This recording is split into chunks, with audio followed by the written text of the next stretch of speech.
Assalamualaikum warahmatullahi wabarakatuh. Perkenalkan nama saya Muhammad Bayu Ridani dengan NPM 2310477. Kali ini saya akan mempresentasikan translator sistem pemrograman. Nah, ada konsep dasar, ada perbedaan, sama proses kompilasinya.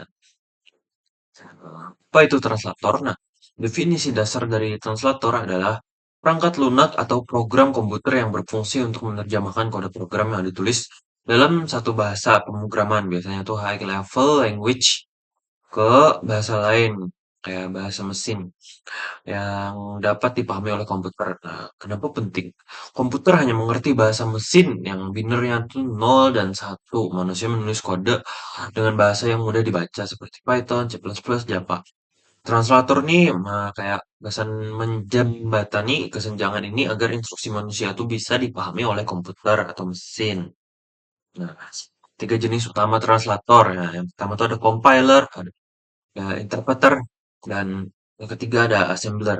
Nah, compiler itu untuk menerjemahkan seluruh kode sumber sekaligus menjadi file eksekusi sebelum program dijalankan. Kalau yang interpreter ini menerjemahkan dan mengeksekusi kode program baris demi baris secara langsung saat runtime. Nah, kalau yang assembler ini menerjemahkan bahasa assembly menjadi kode mesin biner.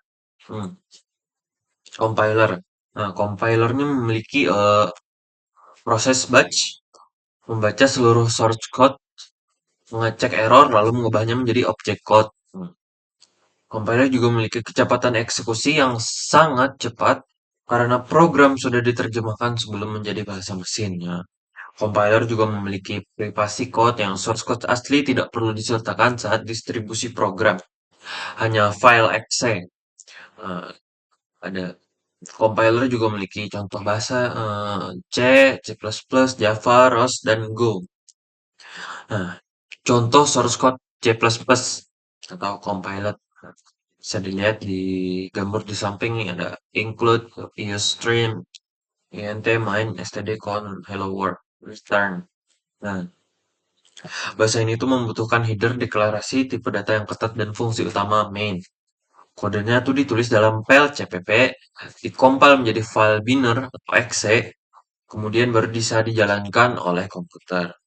Yang kedua ada interpreter. Interpreter memiliki eksekusi langsung, jadi tidak menghasilkan file executable terpisah, kode diterjemahkan saat dijalankan.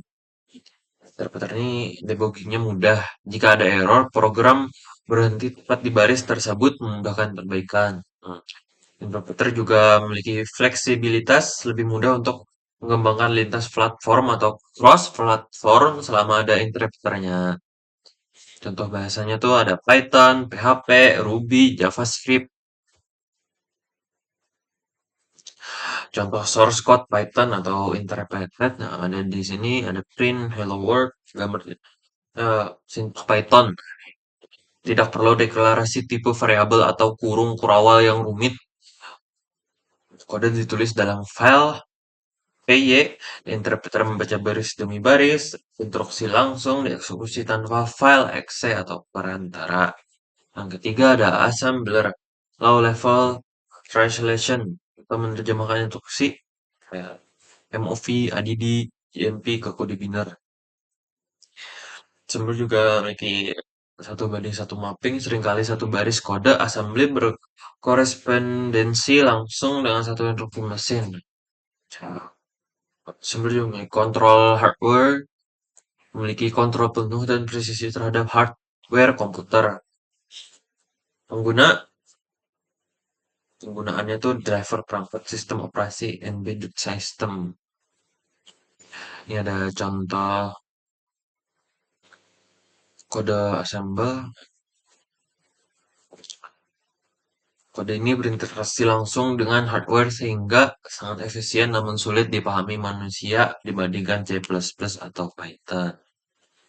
Nah, perbedaan compiler dengan interpreter tuh ada di metodenya. Compiler tuh menerjemahkan seluruh program sekaligus, sedangkan interpreter menerjemahkan baris per baris instruksi. Nah, output kalau di output, compiler menghasilkan file executable atau exe, sedangkan interpreter tidak menghasilkan file executable, jadi langsung menjalankan.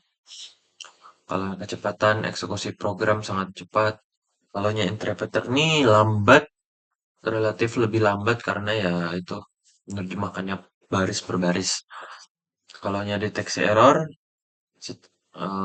compiler tuh kalau kita sudah selesai, Pak, kalau sudah di scanningnya selesai, baru errornya ditampilkan. Kalau sedangkan interpreter, misalnya dia sedang mengeksekusi kode nih dari baris per baris, tiba-tiba di baris ke 9 ketemu error, jadi langsung errornya itu langsung ditampilkan, tidak menunggu selesai dulu scanning semua kodenya.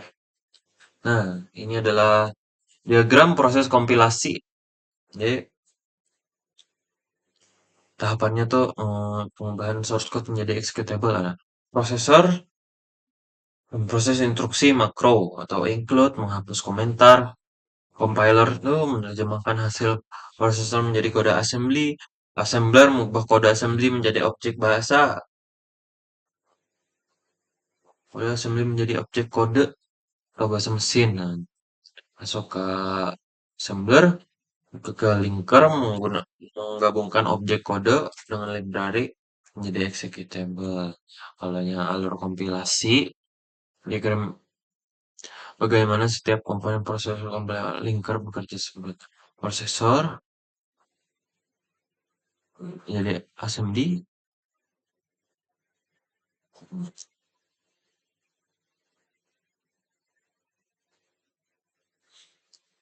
assembler